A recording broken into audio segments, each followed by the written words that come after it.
अब ये थोड़ा दिल थामने वाला काम है। ये देखें कि इसका कितना इजी अपॉइंटमेंट है। देखो ये वायरस से इन्फेक्टेड ये डॉक्यूमेंट्स है। हालांकि ऐसा कोई चक्कर नहीं है, इसको आप फाइल को सीधा ओपन करना है। अस्सलाम वालेकुम व्यूअर्स, मैं उमर खत्री आज ऐसी वीडियो ले आया हूँ जिसमें ट्रेवल एजेंट्स के धंधे होने वाले हैं चौपट। क्योंकि मैंने सेल्फ खुद से इंग्लैंड का यूके का विजिट वीज़ा अप्लाई किया और मेरा 6 महीने का मल्टीपल एंट्री वीज़ा लग के आ गया पाकिस्तानी पासपोर्ट पे।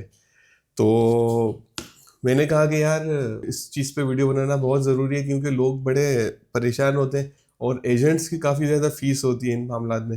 हालांकि इसमें कोई बहुत ज़्यादा मुश्किल काम नहीं होता, यह है कि आपका टाइम चाहिए होता है। और मेरे केस में ये था कि मुझे तो कोई प्रॉपर इस तरह की गाइडलाइन की वीडियो भी नहीं मिली थी।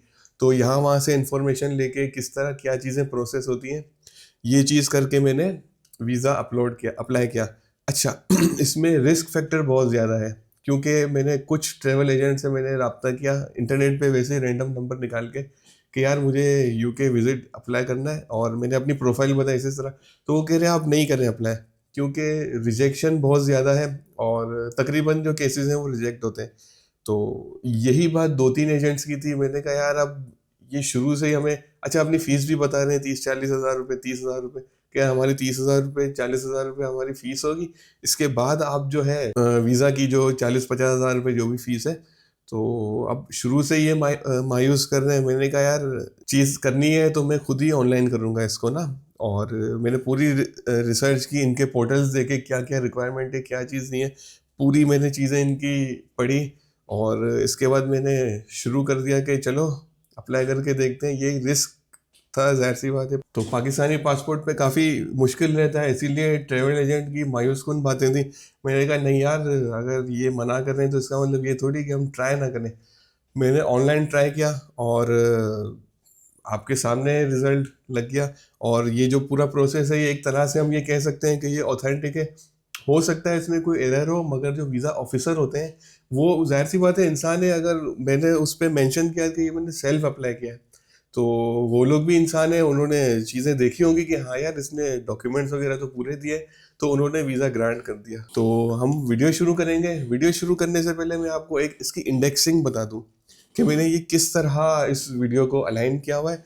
और 4 हिस्सों में मैंने इस वीडियो को समझे डिवाइड किया है, 4 प्रोसीजर्स में। सबसे पहले तो आपको पास सिस्टम होना चाहिए या लैपटॉप हो, ताकि आप उसमें चीज़ें स्कैन करके प्रॉपर जो आप है फोल्डर्स के अंदर चीज़ें अलाइन करें। तो सबसे पहला आपका होगा, आपने कवर लेटर बनाना है और डॉक्यूमेंट प्रिपेयर करने हैं सारे। डॉक्यूमेंट प्रिपेयर करने के बाद हम जाएंगे गवर्नमेंट यूके की वेबसाइट पे, और वहाँ पे पोर्टल बनाएंगे और उसके अंदर किस तरह से हमें सारा डेटा पुट करना है, ये हम काम करेंगे। तीसरे स्टेप पे जब हम इस गवर्नमेंट यूके की वेबसाइट पे सारी चीज़ें हो जाएंगी, उसमें एंड पे उसमें पेमेंट होगी। वो मेरे ख्याल में 50,000 रुपये पाकिस्तानी बने थे, 49,900 कुछ। इसके बाद आपका जो पोर्टल चला जाएगा इनका ऑफिशियल पार्टनर पे, जो VFS ग्लोबल का है। पाकिस्तान के बड़े शहरों में, हर शहर में इनका ऑफिस है। कराची में इनका है बेरिया कॉम्प्लेक्स, ये होगा। इसके बाद हम जब VFS के जब पोर्टल पे हम चले जाएंगे, वहाँ पे हम डॉक्यूमेंट्स जो मैं शुरू में आपको बताऊंगा कि क्या क्या चाहिए, ये हम सारे स्कैन डॉक्यूमेंट अपलोड करेंगे। अपलोडिंग करते वक्त वहाँ पे कुछ मसले मसाइल आते हैं, ये तकरीबन लोगों के साथ आते हैं, इसलिए कि इसमें कुछ डॉक्यूमेंट ऐसे हैं कि जो बाकायदा बैंक स्टेटमेंट होती है उसमें ये बताते हैं कि अपलोड करते वक्त वायरस है इसके अंदर। तो ये वायरस तो नहीं होता, खैर अब VFS वालों का क्या प्रोसेस है हमें नहीं पता, तो उसको किस तरह टैकल करना है। चौथा इसमें जब होगा प्रोसेस के हम किस तरह, मतलब कि वहाँ जाएंगे, थंब इम्प्रेशन होगा VFS ऑफिस के अंदर, और किस तरह आगे का वो पासपोर्ट सबमिशन होगी, फिर पासपोर्ट कलेक्शन होगी, क्या क्या उसके लिए चीज़ें चाहिए होंगी।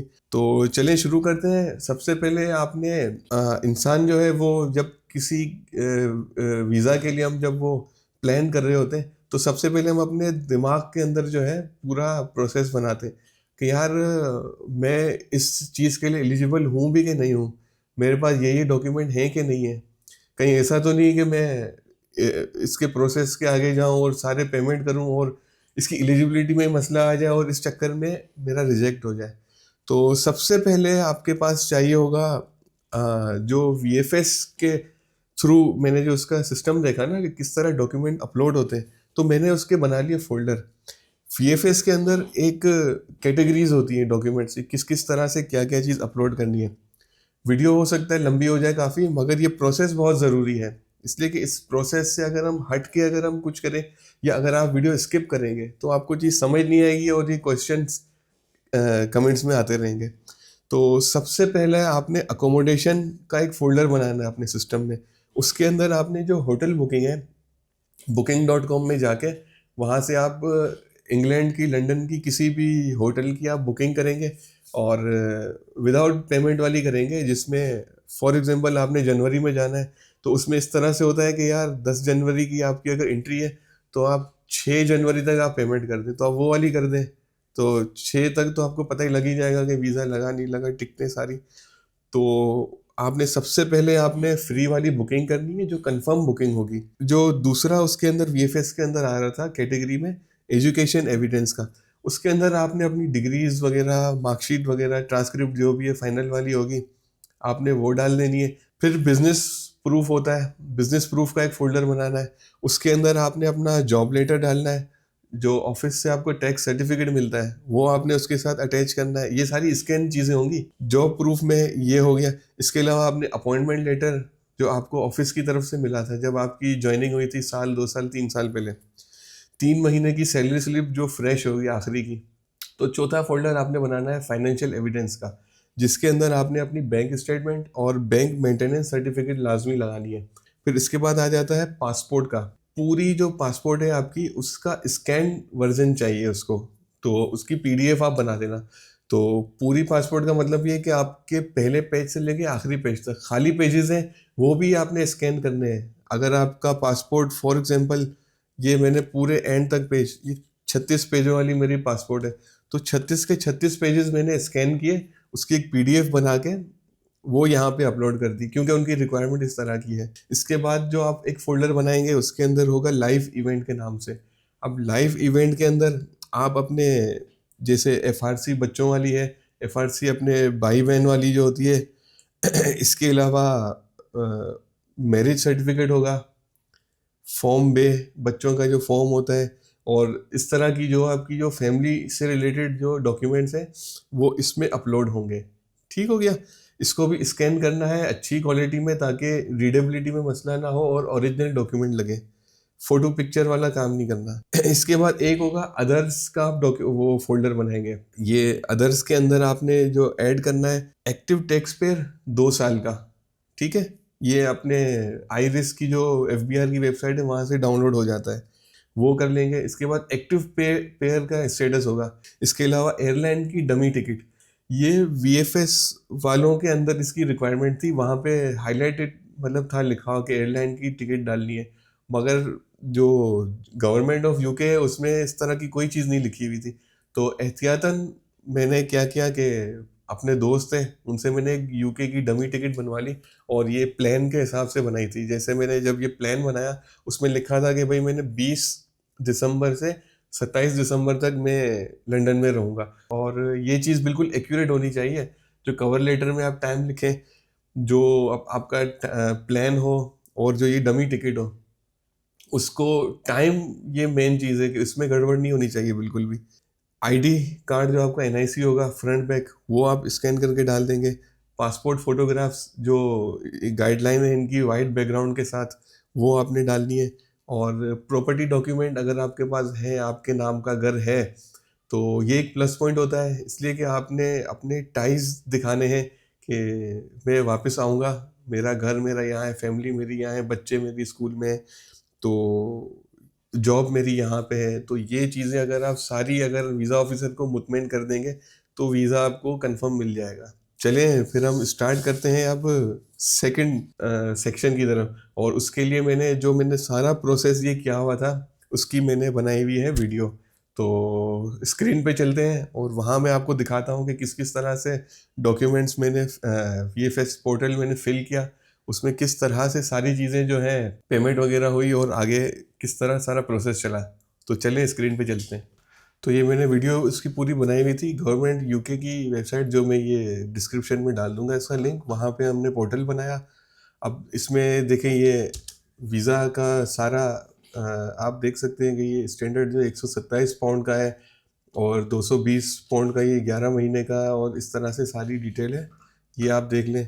इसके बाद आप इसको कर दें अप्लाई, इंग्लिश में जाएं, इंग्लिश के बाद नेक्स्ट, नेक्स्ट में आप अपने कंट्री का नाम डाल देंगे, ठीक है। इसके बाद आपने पहला ये चेक लगा देना है, देख लें, ठीक है। अब एप्लीकेशन स्टार्ट करेंगे। अब ईमेल एड्रेस, अब मेरा अकाउंट क्योंकि बना हुआ था, मैंने सारी सारी चीज़ें इसमें फिलअप की हुई हैं, तो मैं अपने लॉगिन अकाउंट आपको दिखाता हूँ अब कि इसमें किस तरह सारी चीज़ें अपलोडेड हैं। तो ये देखें उमर अहमद के नाम से आ गया मेरा अकाउंट, और इसको कंटिन्यू करते हैं, ठीक है। अब जहाँ पे आपका ये पासपोर्ट वगैरह की इंफॉर्मेशन कहाँ पे आएगी, कहाँ आपको डिसीजन मिलेगा, वो आपने ईमेल एड्रेस सेलेक्ट कर लेना है, क्योंकि मैंने 2 ईमेल्स लिखे हैं इसमें, अगर इफ़ इन केस कोई मसला हो। ये पूरी सारी डिटेल आ गई है, टेलीफोन नंबर हो गया, कहाँ पे एसएमएस वगैरह हैं किस तरह, तो ये सारी इन्फॉर्मेशन है इसके अंदर, गिवन नेम, फैमिली नेम जो पासपोर्ट पे लिखा हो, और ये आपका घर का एड्रेस वगैरह, करंट एड्रेस, आपने आप कब से यहाँ घर में रह रहे हैं, ये पासपोर्ट की डिटेल आपकी सारी। और इसको आप वीडियो को पॉज कर करके भी देख सकते हैं, इसलिए कि फिर लंबी हो जाएगी अगर मैं एक एक चीज़ रीड करके आपको बताऊं, ठीक है। तो कितने में मेरी सैलरी वगैरह क्या है, और कितने मेरी अर्निंग, अदर अर्निंग, और ये सारी चीज़ें जो है वो इसमें आपने फिल करनी है, और बिल्कुल सही लिखना है, इसमें बिल्कुल भी झूठ वाली चीज़ ऐड नहीं करनी, क्योंकि इसमें नुकसान हमारा ही है। अगर वीज़ा ऑफिसर को लगेगा ये झूठ बोल रहा है तो ये मसला हो सकता है। अब इसमें आपने पर्पस दिखा दिया कि टूरिस्ट है, और ये जो चीज़ होगी सारी, इसमें आपने ये बता देना है कि भाई एक सम अप के भाई मैं यहाँ यहाँ जाऊँगा, मैं अपना पोर्टफोलियो आप ओवरव्यू बताएंगे, इसमें हम ज़्यादा लिख नहीं सकते। तो इसमें जो आपने कवर लेटर में लिखा वो, अच्छा, इसके बाद ये आपके स्पाउस की इंफॉर्मेशन हो गई, और डिपेंडेंट है नहीं है, यस बच्चे हैं तो आपने उसकी इन्फॉर्मेशन लिख देनी है कि भाई ये मेरे बच्चे हैं, या वालदेन वगैरह जो भी अगर आपके हैं। तो इसके अलावा कोई फैमिली मेम्बर है, वही नहीं है मेरा, ट्रेवल, और ये इसको वीडियो का पॉज करके आप पढ़ लें, और अपने सीन के हिसाब से आप अपलोड कर दें। अच्छा, इसमें जो ये मेन चीज़ ये वाली है कि अकोमोडेशन आप देखें कि कोई वहाँ पे रहने का है आपके, तो आपने यस करना है, क्योंकि इसके बगैर तो आपको वीज़ा देंगे नहीं। तो इसके बाद आपने जो booking.com से आपने जो होटल बुकिंग की थी, ये उसकी वहाँ पे इंफॉर्मेशन डालनी है, ठीक हो गया। तो इस पे देखो, इस तरह से ये जो है ना चीज़ें यहाँ पे आ रही होती हैं स्टेप बाय स्टेप। मैं आपको इस पेज पे दिखा रहा हूँ, तो यहाँ पे क्या होगा, ये समराइज करके दिखा रहा है। आपके पास जो है ना इस तरह से आ रहा होगा, जैसे पीछे चीज़ें आ रही थी। ट्रेवल हिस्ट्री यूके की है नहीं है, इसके अलावा आपने कहाँ कहाँ गए हुए हैं इनमें से, तो मैं तो कहीं नहीं गया इसलिए मैंने ज़ीरो लिख दिया। फिर मेरा तुर्की का एक वीज़ा लगा था, बस उसकी इन्फॉर्मेशन डाल दी। इसके अलावा कोई रिफ्यूज़ल नहीं है मेरा यूके का, असाइलम वगैरह ये वो कुछ भी, डिपोर्ट कभी भी नहीं हुआ। किसी आपने टेररिस्ट ग्रुप को सपोर्ट किया नहीं भाई, हमने दूर दूर तक इससे कोई लेना देना नहीं है। सच लिखना है इसमें, कोई भी झूठ नहीं लिखना, ये आपकी। और ये एक्स्ट्रा इन्फॉर्मेशन आपका जो कवर लेटर होगा ना, ये तकरीबन कवर लेटर की ही इसमें मेरे ख्याल में कोई 500 या 1000 वर्ड्स आप लिख सकते हैं, इसकी लिमिट है। तो जो मेन मेन आपको चीज़ लग रही है ना कवर लेटर की, वो आपने यहाँ पे एक्स्ट्रा इन्फॉर्मेशन में डाल देनी है। तो मकसद क्या है आपका, क्यों आना चाह रहे हैं, आपका फील्ड का एक्सपीरियंस कितना है, क्या काम करते हैं, ये सारी चीज़ें जो है, आपका प्लान क्या है। तो जो मेन मेन चीज़ें ये यहाँ पे आपको लिख देनी है, ठीक है। अब डिक्लेरेशन में आ गए कि हाँ मैं 18 साल से ऊपर का हूँ। अब इसके अंदर डिक्लेरेशन के अंदर ये सारी चीज़ें आ जाएंगी कि मतलब आप क्या चीज़ करने के लिए वहाँ एलिजिबल हैं, क्या नहीं है। आप कोई इलीगल एक्टिविटी में वहाँ नहीं होंगे, जॉब नहीं कर सकते, या कोई बैंक मतलब सारी डिटेल इसके अंदर है, आप कुछ भी ये पढ़ सकते हैं वीडियो पॉज करके। इसके बाद आ गई पेमेंट की बारी। अब ये थोड़ा दिल थामने वाला काम है, क्योंकि इसमें देखें, हाँ 6 महीने का हमने अप्लाई किया था, अभी भी आपके पास मौका है कि आप 2 साल का, 5 साल का, या 10 साल का कर सकते हैं अप्लाई। तो ट्राई हम 6 महीने की करेंगे, इसलिए हमें पता नहीं है वीज़ा मिलेगा नहीं मिलेगा। उस वक्त तो मुझे यही था वीडियो बनाते वक्त। 49,000 का ये तकरीबन 50,000 रुपये का ये फार्मूला था, जो एक टोटली रिस्क है। इसमें हो सकता है बिल्कुल कि रिजेक्शन भी हो सकता था, और ये 15 दिन के अंदर ये कह रहे हैं डिसीजन 15 दिन में आपको मिल जाएगा। सेव करके कंटिन्यू करते हैं। अब हम आ जाएंगे पेमेंट की तरफ, ठीक है। अब इसमें आप ये केयरफुली आपने पूरी जो ये आपका पोर्टल है इसको केयरफुली पढ़ लें, कोई एरर कोई मसला ना हो। और कवर लेटर को आप बेस बनाएंगे और उसके हिसाब से सारी इन्फॉर्मेशन जो है डेट्स वगैरह ये आप जो है उसमें पुट करेंगे। कवर लेटर की टाइमिंग, डेट, प्लान, और इसके अंदर जो आप मेंशन करेंगे उसमें तजाद नहीं होना चाहिए, वरना वीज़ा हो जाएगा रिजेक्ट आपका। कंफर्म करना है इसलिए कि आप एक बार आप पेमेंट कर देंगे, गवर्नमेंट यूके का जो पोर्टल है इसको आप फिर मॉडिफाई नहीं कर सकेंगे। मैंने 2 दिन इसको लिए, इसको रिव्यू करने के लिए, कंफर्म करने के लिए। इसके बाद मैंने इसकी पेमेंट की कि हाँ यार अब मेरी तरफ से कोई भी एरर नहीं है, मैंने अपने जहन के हिसाब से बिल्कुल अच्छा इसको फिल किया है। तो अब हम करेंगे इसकी कंटिन्यू टू वर्ल्ड पे। ठीक हो गया, दिए हम गए पेमेंट की तरफ। अब ये यहाँ पे आपने अपना वीज़ा, क्रेडिट या डेबिट कार्ड की इंफॉर्मेशन डालनी है और कर देने हैं 50,000 रुपये की पेमेंट। जो ये 3 चीज़ें जो मेन होती हैं, 4 चीज़ें, नाम होता है, एक्सपायरी डेट होती है, क्रेडिट कार्ड नंबर, और सीसीवी जो कोड होता है, ये सारी इन्फॉर्मेशन ये डाल दी। ठीक हो गया। अब हमने कर दी है पेमेंट। तो अच्छा, एक ये कोड आता है आपके मोबाइल पे, या एसएमएस होगा या ईमेल के अंदर आएगा। ये कोड हमने डाल दिया, ये 2 फैक्टर होता है।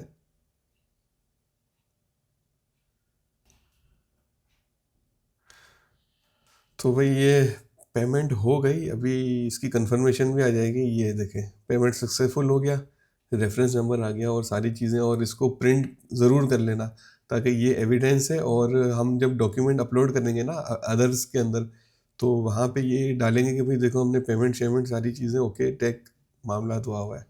तो ये पेमेंट आपने सेव कर दी। इसके अलावा अब हम आगे जब टास्क पे बढ़ेंगे तो इसमें अब फाइनल जो वो जो डॉक्यूमेंट चेकलिस्ट वगैरह चाहिए ना, चेकलिस्ट आपको मिल जाएगी। देखें ये इस तरह से इसकी सारी इन्फॉर्मेशन होगी, और इसको फिल करके हम वीएफएस पोर्टल पे भी डालेंगे कि भाई फला फला डॉक्यूमेंट्स मैंने जो है अपलोड किए हुए हैं।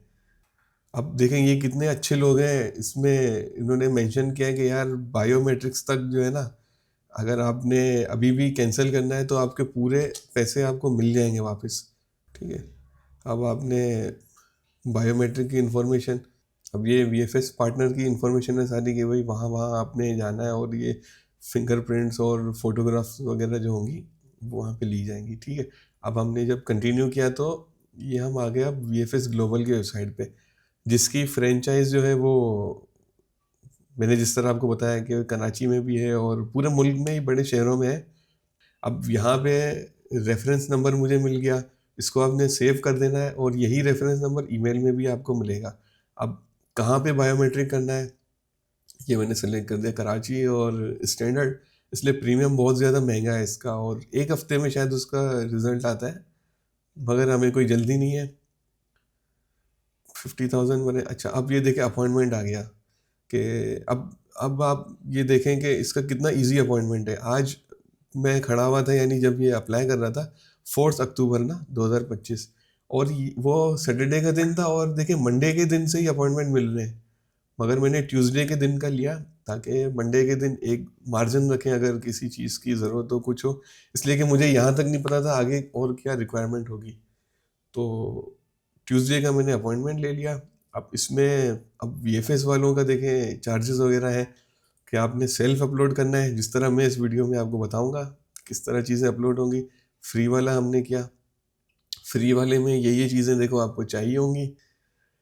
इसमें किस किस तरह से ये गाइडलाइंस है सारी, डॉक्यूमेंट किस तरह के हों, किस तरह की स्कैन हुए भी चीज़ें होंगी। तो 150 से 200 DPI के चीज़ें हों, और 5 MB से बड़ी फाइल ना हो। ये इसको वीडियो को एक्सपोज करके आप डिटेल से देख लें, इसलिए कि ये पेज आपके पास तब तक नहीं आएगा जब तक आपने पेमेंट नहीं की होगी। अब इसके बाद ये सारे इनके सर्विसेज हैं कि कोरियर अगर आपको चाहिए, ये सारी चीज़ें इसमें डिटेल दी हुई है, आप वीडियो पोस्ट करके देख लें। ये डॉक्यूमेंट चेक का भी है कि अगर आपने चेक करवाना है कि यार कोई गड़बड़ तो नहीं मैंने जो अपलोड किया उसके 16 पाउंड से, मैंने कहा नहीं यार मुझे खुद पे एतमाद था थोड़ा बहुत तो मैंने कोई एक्स्ट्रा सर्विस नहीं खरीदी, सिर्फ मैंने जो है एसएमएस की एक सर्विस परचेज की थी 1000 रुपये देके। उसकी रेटिंग वीएफएस पे हमने सिर्फ एक ही सर्विस, वो भी मैंने वहाँ जाके परचेज़ की। अगर आपने यहाँ पे चीज़ें सबमिट कर दी हैं और फिर भी कोई सर्विस परचेज़ करनी है तो वहाँ पैसे लेने वाले बैठे हैं, वो आपको उस वक्त भी कर देंगे। और ये देखें इस तरह अपॉइंटमेंट लेटर मिल जाता है। और ये आपने बिल्कुल बहुत ज़रूरी है, जब आपका अपॉइंटमेंट हो ना ये ले जाना है, क्योंकि जो ऊपर जो आपने क्यूआर कोड देखा था वो उसको स्कैन करके आपकी इन्फॉर्मेशन निकालेंगे, ये वाला क्यूआर कोड। अपॉइंटमेंट लेटर बहुत ज़रूरी है, साथ ले जाना, पासपोर्ट ले जाना बहुत ज़रूरी है, और आपका एनआईसी जो ओरिजिनल होगा वो भी। बाकी तो चीज़ें सारी आपने अपलोड कर दी होंगी, ये आपने डाल दिया अपना रिव्यू वगैरह। सेशन एक्सपायर हुआ मगर ये चीज़ें सेव शायद हो गई थी, तो फिर से लॉगिन करना है। जैसे मैंने आपको बताया जो उसका जो रेफरेंस नंबर था वो ईमेल में इस तरह से आ जाता है। रेफरेंस नंबर आपने डालना है, अपना ईमेल डालेंगे तो ये हो जाएगा लॉगिन। मैं इसको ब्लर इसलिए करूँगा कि ये कोई भी लॉगिन कर सकता है, अभी भी ये वैलिड होगा मेरा। ठीक हो गया। अब हम आ गए वीएफएस के पोर्टल पे, और अपॉइंटमेंट आगे लिखा हुआ कि फ़लाँ फ़लाँ तारीख को है। अब जो मैं आपको बता रहा था कि फ़ोल्डर आपने बनाने हैं, ठीक है, एक मिनट यहाँ रोक के मैं आपको बताऊँगा। देखें, ये जब हम अपलोड करेंगे ना तो इस तरह से इसके फ़ोल्डर बनाने हैं आपने। अकोमोडेशन का, एजुकेशन का, ये जो शुरू में मैं आपको बता रहा था कि, और इन चीज़ों के अंदर ये जो डॉक्यूमेंट्स है वो आपने डाल देने हैं, ठीक है। इस तरह से अगर आप फोल्डर की हायरार्की बनाएंगे, इसलिए शुरू में मैंने जब चीज़ें फोल्डर, जब अब अभी आप देख रहे होंगे मैं अपलोड कर रहा हूँ, उसमें इस तरह से चीज़ें लाइनअप नहीं थी, तो मैं चीज़ें ढूंढ ढूंढ के उसके हिसाब से डाल रहा था। फिर जब मैंने वीएफएस पोर्टल की पेमेंट वगैरह सारी चीज़ें की, तो फिर मुझे स्ट्रक्चर वहाँ पे पता लगा किस तरह डॉक्यूमेंट अप्लाई करने हैं। तो वीडियो व्यूवर्स के लिए, आपके लिए ये फ़ायदेमंद चीज़ होगी कि आपको शुरू से ही जो है आपको स्ट्रक्चर पता है, और इस तरह से आपने डॉक्यूमेंट्स को लेके साथ चलना है। ठीक हो गया। अब देखें, ये मैंने अनशन रखी हुई थी इसलिए मुझे पता ही नहीं था। अब देखिए अकोमोडेशन हो गया, फिर जो ये फोल्डर मैंने आपसे बनवाए थे proof of business, proof of business में हम अपने जॉब की जो डिटेल्स है वो डालेंगे। देखिए पहले मैंने इसकी चीज़ें अपने हिसाब से रखी हुई थी, इसलिए मुझे पता ही नहीं था किस तरह आगे पोर्टल चलेगा। इसके बाद हम डालेंगे एजुकेशन के अंदर चीज़ें, डिग्रीज वगैरह जो भी ट्रांसक्रिप्ट है, और ये फाइनेंशियल एविडेंस, बैंक वगैरह की इसमें चीज़ें जाएंगी।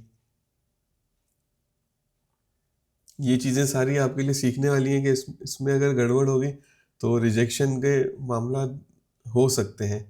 अब मैंने ये सारी अपनी जो बैंक स्टेटमेंट और मेंटेनेंस सर्टिफिकेट थी वो यहाँ पे अपलोड कर दी, ठीक है। अभी ये चीज़ अपलोड नहीं हुई है, ये अभी सिर्फ यहाँ पे प्रीव्यू में आ रही है। अब जैसे हम एंड में जब हम सेव एंड अपलोड करेंगे ना, तब ये पता लगेगा कि हमारी क्या चीज़ अपलोड हुई और किस चीज़ पे वायरस वाला इशू आया। तो पासपोर्ट, आपने स्कैन पासपोर्ट जो है इसकी इस तरह पीडीएफ बनानी है। 36-38 जितने भी पेजेस हैं, या आपकी 70 पेजेस वाली है तो सारे के सारे स्कैन करने हैं आपने, और ये पीडीएफ डालनी है 5 MB की। अगर बहुत बड़ी पीडीएफ बननी है तो इसको 2 हिस्सों में डिवाइड कर दें। जैसे अगर 70 पेजेस वाली अगर आपकी है तो 2-3 पीडीएफ बनाते हैं, मगर 5 MB से ऊपर की यहाँ पे फाइल अपलोड नहीं होगी, ठीक है। लाइफ इवेंट में आपने डाल दिए अपने फैमिली के मामला जो भी हैं सारे, ठीक हो गया।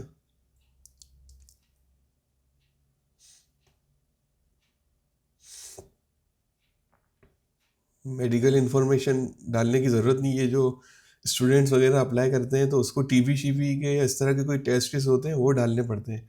ये भी मैंने उसके वेबसाइट पे देखा था कि टीबी का टेस्ट डालना पड़ता है, मगर विजिट वीज़ा में मैंने डाला ही नहीं, तो हो गया काम अपना, ठीक है। ये स्टूडेंट्स के लिए होता है जो वहाँ पढ़ते हैं। अच्छा, जैसे अब देखो अपलोड किया ना, अब इसमें ये जिस पे टिक आ रहे हैं ना, ये डॉक्यूमेंट अपलोड हो चुके हैं।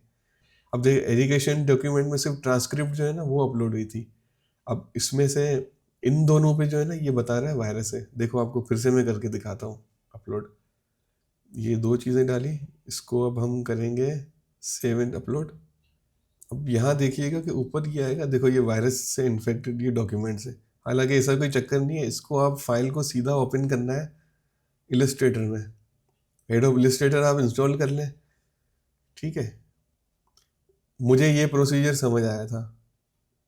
इलस्ट्रेटर में आपने ये अपनी डिग्री जो आपने पीडीएफ बनाई हुई थी उसको सिंपल सेव एज करें, फिर से पीडीएफ में सेव एज करें, और फाइल साइज बड़ी ना हो। देखिए ये है, इसको मैंने एक इंक्रीमेंटल नाम दे दिया और इसको सेव कर दें। अब इसमें फाइल साइज हैवी ना हो तो इसलिए आप इसको मीडियम की तरफ ले जाएंगे थोड़ा सा ना, कि डीपीआई कम कर दे, इतनी हमारी रिक्वायरमेंट है नहीं। 150 से 200 चाहिए था, हमने फिर भी 300 रख दिया, ठीक है। इसको क्वालिटी हाई कर दें और सेव कर दें इसको मैक्सिमम से हाई, इसलिए बड़ी हमें नहीं करनी फाइल ना, रीडेबल अच्छा हो और बड़ी इसमें फाइल ना हो। अब इसको हम डिलीट करके, क्योंकि ये वायरस दिखा रहा है, ये पोर्टल पे गई नहीं है अभी, इसमें हमारे पास प्रीव्यू हो रहा है। अब हम एजुकेशन डॉक्यूमेंट में ये जो मैंने compressed_1 वाली जो फाइल रखी है ये अपलोड कर दी। अब ये वायरस दिखा रहा है, देखो मास्टर्स डिग्री का वायरस दिखा रहा है ऊपर। अब हम इसको चेंज करेंगे, इसलिए कि इन 2 में आ रहा था, इसको मारेंगे यहाँ से डिलीट, और उसी तरह इलस्ट्रेटर में जाके इसको हम कन्वर्ट करेंगे। फाइल खोल के सिर्फ सेव एज करना है और कोई बड़ा काम नहीं है। अगर आपने सॉफ्टवेयर चलाना नहीं भी आता ना तो आप यहाँ पे आप देख लें कि किस तरह ये चीज़ हो रही है। बस आपने इसको खोलना है, फाइल को Ctrl+Shift+S करना है, सेव एज। सेव एज में यहाँ पे आपने दे देना है पीडीएफ, इसको नाम दे दें, ये जैसे मास्टर डिग्री है इसको हमने 1 कर दिया, ओके सेव कर दें, ठीक है। अब ये आपका यहाँ से आप ये अपलोड कर लें वीएफएस के पोर्टल पे। अब ये देखें कॉमर्स की अपलोडेड हो चुकी है उस पर, और ये अपलोड हो गई। अब देखें यहाँ पे ये चीज़ आपने ध्यान में रखनी है कि जो चीज़ अपलोड हो जाएगी ना उसको ना आप डिलीट कर सकते हो, ना आप जो है उसको मॉडिफाई कर सकते हो। आपके पास थंब इम्प्रेशन जब तक आप वीएफएस में नहीं जा रहे ना तब तक आपके पास ऑप्शन ये रहेगा सिर्फ कि आप एडिशनल डॉक्यूमेंट डाल सकते हो। जैसे कि अपलोड करने में मसला हुआ, मैंने फिर से ट्राई की, फिर से ट्राई करते करते जो चीज़ अपलोड हो गई उसको आप डिलीट और मॉडिफाई नहीं कर सकते। फर्दर अगर आप कोई लगे कि यार मैं ये चीज़ भूल गया हूँ तो उसको आप फिर अपलोड कर दें अंगूठा लगाने से पहले पहले, ठीक है। अब देखें ये अपलोड हो गया। देखें भाई ये वायरस वाला मसला हल हो गया, प्योनियर भी आ गया। और एक बार ये पूरी चेकलिस्ट जो है ना आपने जो आपके फोल्डर के अंदर चीज़ें हैं ना उसके साथ कंपेयर करनी है कि पता ही नहीं लगता कि कौन सी चीज़ इसने अपलोड नहीं की और वायरस वाला एरर देके उसने हटा दिया। तो आपने ये 3-4 बार आपने जो है इसको बैठ के कंफर्म करना है कि यार मैंने जो जो चीज़ें अपलोड की हैं वो यहाँ पे पोर्टल पे उस पर टिक के साथ अपलोड हुई है कि नहीं हुई। जिस चीज़ पे ग्रीन टिक लगा हुआ है वो चीज़ अपलोड हुई हुई है। तो ये चीज़ आपने बिल्कुल कंफर्म करनी है कि एक बार कि जो चीज़ आपने अपलोड की है और फोल्डर से आपने चीज़ें देखनी है कि वो चीज़ सारी पोर्टल पे आई है कि नहीं आई है। तो ये था सारा अपलोडिंग का और उसका प्रोसीजर जो मैंने आपको स्क्रीन पे दिखाया। इसके बाद चौथे में हम आते हैं फिजिकल अपीयरेंस में। तो जिस तरह मैंने आपको QR कोड वाला एक मैंने इस पर स्क्रीन पे दिखाया था, वो अपॉइंटमेंट लेटर होता है, वो बहुत ज़रूरी है, उसको आपने अपने साथ ले जाना है क्योंकि वो तो आपको गेट के अंदर तक नहीं आने देंगे। वो मेन गेट पे जो उनका VFS का है वहीं पे देखेंगे अपॉइंटमेंट लेटर दिखाएं, पासपोर्ट दिखाएं अपना, और शायद NIC भी देखते हैं, तो ये भी ओरिजिनल आपने ले जाना है। इसके बाद एक चेकलिस्ट होती है, चेकलिस्ट की उसके अंदर भी आपको जो है ना चेकलिस्ट के अंदर कुछ चीज़ें होती हैं वो मेंशन करनी पड़ती हैं कि फला फला फला फला मैंने जो है चीज़ें डॉक्यूमेंट्स जो है मैंने अपलोड किए हुए। फिजिकल अपीयरेंस की अब बात आई, वहाँ पे अपॉइंटमेंट लेटर ले गया, पासपोर्ट और NIC ओरिजिनल, ये सारी चीज़ें ले गए वहाँ पे। इसके अपॉइंटमेंट लेटर उन्होंने स्कैन करके और एक टिकट जनरेट करके दे दी कि भाई आपका जो स्टैंडर्ड, और उसमें टिकट के ऊपर कोड लिखा हुआ था कि आप वेट करें आपका नंबर आ जाएगा। तो मेरा तकरीबन मेरे ख्याल में 12 बजे का या 12:30 का अपॉइंटमेंट था। मैं वहाँ पे 11:30 बजे पहुँच गया। मैंने कहा यार क्या सिलसिला हुआ, मैं नहीं पता लेट ना हो जाए। तो मार्जिन रख के आधा पौना घंटा या 1 घंटा पहले मैं पहुंच गया। अब उनकी कैलकुलेशन इस तरह थी, उन्होंने वेट करा करा करा के वो एग्जैक्ट जब 12 बजे ना, तभी मेरा नंबर आया। तो ठीक है, अपॉइंटमेंट मुझे टाइम पे जो मिला था उसी वक्त मेरा बायोमेट्रिक हुआ। उन्होंने पासपोर्ट देखा और उन्होंने पासवर्ड अपने पास रख लिया। एक मुझे जो अपॉइंटमेंट लेटर था ना, उस पे ट्रैकर का एक वो स्टिकर लगा के दे दिया ऑरेंज कलर का। इतना सा काम था वहाँ पे, मुझे लगा कि वो मेरा पोर्टल खोल के ज़रा गो थ्रू करेंगे कि यार इसने चीज़ें अपलोड की नहीं की। तो उसने बस देखा हाँ आपने चीज़ें अपलोड कर दी हैं, बस ठीक है, थंब इम्प्रेशन लिया और पिक्चर पिक्चर लेके अल्लाह हाफिज़। तो उसने खैर ये कंफर्म ये किया कि आपने कंफर्म इसको स्टैंडर्ड पे ही लेके चलना है। वो 2 हफ्ते से 6 हफ्ते का टाइम होता है उनका। मैंने कहा हाँ ठीक है, मसला नहीं है। तो मैंने ये किया, अगर वहाँ रहते हुए मैं इसको वो भी कर सकता था कि 1 वीक के अंदर डिसीजन आ जाए, तो उसके फिर पैसे काफ़ी ज़्यादा थे, मेरे ख्याल में 200 पाउंड या ऐसे कुछ एक्स्ट्रा पे करने पड़ते थे उसके लिए। तो हमें इतनी जल्दी थी नहीं, मैंने कहा मसला नहीं, ले लें आप 3 हफ्ते। जो उसकी ट्रैकिंग थी ना, जब जैसे मैं यहाँ पे लॉगिन करता था, जो GW करके जो इनका जो कोड था ईमेल एड्रेस के साथ, जो हम पोर्टल पे लॉगिन करते थे VFS पे, तो वहाँ पे ट्रैकिंग आती थी कि भाई अब आपकी पासपोर्ट डिस्पैच हो गई है एम्बेसी के लिए। तो इन्होंने पूरे जो है मेरे ख्याल में 15 से 16 दिन लिए इन्होंने। 2 हफ्ते कितने बनते हैं, 8 8 हाँ 15-16 दिन वर्किंग डेज थे। यानी कि 3 हफ्ते तकरीबन लगे। 3 हफ्ते हाँ। उसमें सुबह का वक्त था 10 बजे, 2-3 मैसेजेस आ गए, ईमेल भी आ गई, व्हाट्सएप पे भी मैसेज आ गया। ईमेल चेक किया तो ईमेल पे सिर्फ पासपोर्ट कलेक्शन का लिखा हुआ था। अगर आपके पास ईमेल आए या मैसेज आए कि आप पासपोर्ट कलेक्ट कर लें, तो ये तकरीबन तकरीबन इसका मकसद यही होता है कि आपका वीज़ा लग चुका है। और अगर उसमें कोई ऑब्जेक्शन आया हुआ है कि आपने फ़लाँ चीज़ नहीं दी, या हमें फ़लाँ चीज़ की, या बैंक स्टेटमेंट के हिसाब से, या आपके पास फाइनेंशियल फंड्स इतने नहीं है, अगर किसी किस्म की कोई एक्सक्यूजेज होगा, तो इसका मतलब कि वीज़ा हो गया रिजेक्ट। तो सुबह मैंने देखा पासपोर्ट कलेक्शन का, मैंने कहा अरे वाह भी लग गया। वही मेरे पास अपॉइंटमेंट लेटर था, वो बहुत ज़रूरी था, उसको संभाल के रखना है, उसकी पिक्चर विक्चर भी लेके रख लेना आप, तो खुदा ना खास्ता कहीं मिसप्लेस होता है तो आपके पास कुछ उसके एविडेंस तो हो, वो ले जाना है। ओरिजिनल NIC आपने ले जाना है। बस ये 2 चीज़ें VFS के ऑफिस पहुँचे, काउंटर पे आप दें, वो आपको फिर आपको टोकन बना के दे देंगे कि आप वेट करें। अब उस वक्त मेरा थोड़ी देर में नंबर आ गया था, 10-15 मिनट के अंदर ही नंबर आ गया पासपोर्ट कलेक्शन पे।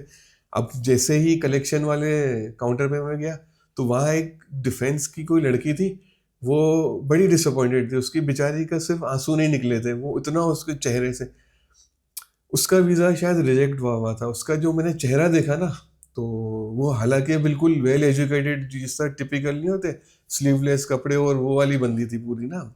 अब मैंने कहा यार ये पता नहीं हमारे साथ क्या होने वाला है आगे। उसको मैंने टिकट दी तो उसने निकाला, जो TC कोरियर के थ्रू जो पैकेट वैकेट से निकाला, वो लड़का था। अब उसने जैसे यूँ खोल के देखा ना अपने पास ही, तो वो यूँ हंस रहा है ना। तो मैंने कहा भाई क्या हो गया, क्यों हंस रहे हो, रिजेक्ट हो गया है क्या? बोले नहीं नहीं, फिर यूं करके वो दिखा रहा है। मतलब उसके एक्सप्रेशन देख के ऐसा लग रहा है कि यार ये बड़ा काम हो गया आपका, यानी रिजेक्शन ही होती है इसमें। तो वो उसने मेरा मुंह देखा होगा कि यार ये ऐसे बंदों को भी वीज़ा मिल रहा है। वो बस ये इतना सा ये सिलसिला था, इसमें कोई वो बड़ा रॉकेट नहीं था। बहुत इजी मामला थे इसके। अगर आपको अभी भी लगता है, और ये कंक्लूजन में यही कहूँगा कि अगर आपको लगता है कि यार आपके पास डॉक्यूमेंट पूरे, और अगर आप सिंगल है ना, तो सिंगल होते वक्त आप अप्लाई ना करें ये वाला, क्योंकि इसको उनको देखना होता है कि यार ये फैमिली वाला बंदा है, इसका अपना घर है, ये जॉब भी यहाँ कर रहा है, तो ये स्लिप नहीं होगा। आपने अपने सबसे पहले जो है ना, टाइज आपने दिखाने हैं कि मैं पक्का बंदा हूँ भाई, मुझे वापस आना है, मेरी यहाँ मुल्क में ज़रूरत है। जो अकेला बंदा सिंगल बंदा होगा ना, वो उनको पता है कि ये स्लिप हो जाएगा वहाँ पे, और फिर उनके लिए सर दर्द है। इतने लोग वहाँ पे जो साउथ एशियन है, ये आप वीडियोस भी देखें ना, यूं सड़कों पे पड़े हुए हैं, रोड पे सो रहे हैं, वहाँ पे सारे मसले मसाइल उनके लिए। तो वो लोग फिर जो है ना हम लोगों को वीज़ा नहीं देते।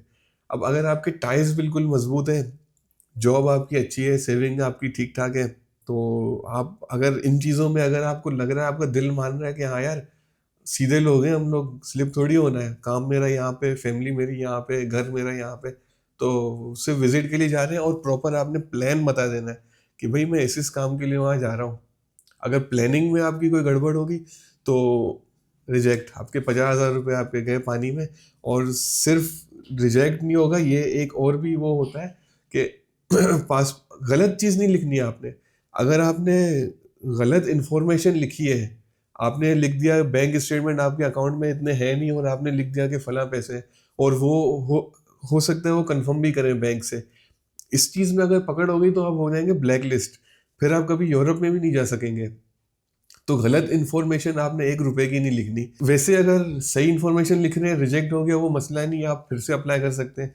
और वो आपको इंग्लैंड वाले जो है ना, वो वैसे रिजेक्ट नहीं करते। वो आपको बताएंगे कि यार आप देखें, फला फला वजह से हम आपको रिजेक्ट कर रहे हैं, हमें ये खतरा है कि आपके फैमिली टाइज सही नहीं है इसलिए रिजेक्ट, हमें ये खतरा है कि आपके बैंक में इतने पैसे ही नहीं है तो आप वहाँ क्या जाके करेंगे, रिजेक्ट। काफ़ी सारे वजूहत होंगी और वो सब आपको मेंशन करेंगे। कई होते हैं टैक्स पेयर नहीं होते लोग, उनको रिजेक्ट कर देंगे, भैया आपका टैक्स का सिस्टम ही सही नहीं है।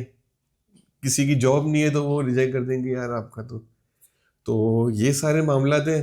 आपने अपने खुद को पहले एनालाइज करना है कि ये चीज़ें सारी ठीक है, मेरी मुझ में ये चीज़ है, तो मैं 50,000 रुपये का जुआ खेलूँ, वरना इसको, इन लोगों को रिजेक्ट करने में कोई टाइम नहीं लगता।